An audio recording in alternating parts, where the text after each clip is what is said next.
There's been a lot of talk about the Delta variant and a lot of mixed messages. But what can history tell us about defeating the pandemic? I'm Dometi Pongo, and this is MTV News Need to Know. The Delta variant and other potential mutations of the coronavirus have people concerned.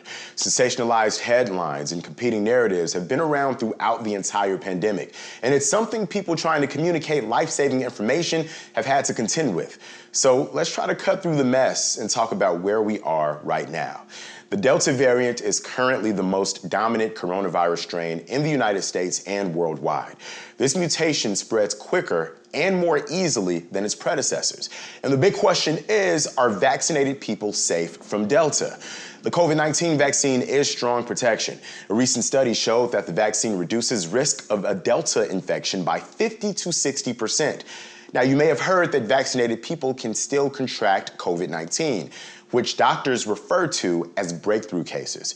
But what we've learned is that 99.999% of vaccinated people who test positive don't die or end up hospitalized.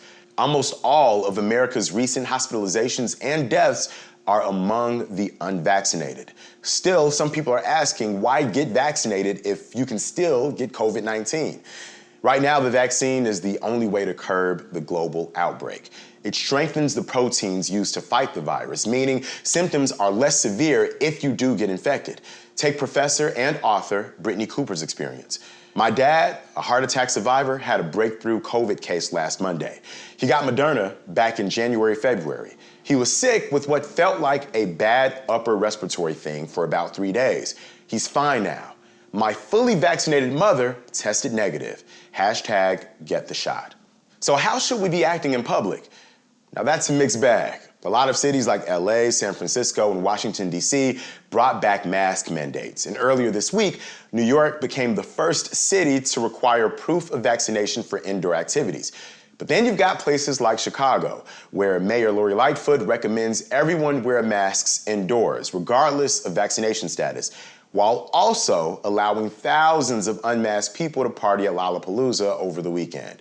In Texas and Florida, Governors Greg Abbott and Ron DeSantis literally banned masks as Delta cases continue to surge in their states.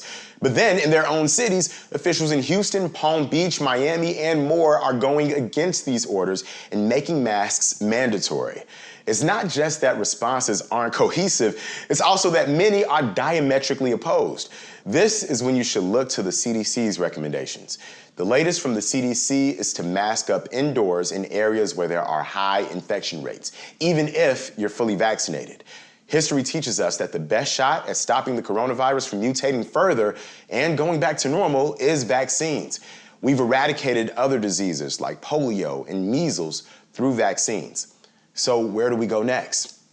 There's been a lot of talk about booster shots to help immunize people from Delta and other variants. They seem like an extremely likely possibility. This week, Moderna, one of the vaccine providers, made a statement saying in part that to contend with Delta, we believe dose 3 booster will likely be necessary prior to the winter season. There's a large number of people in the U.S. who are holding out from getting vaccinated in the first place, in large part because they're confused or misinformed.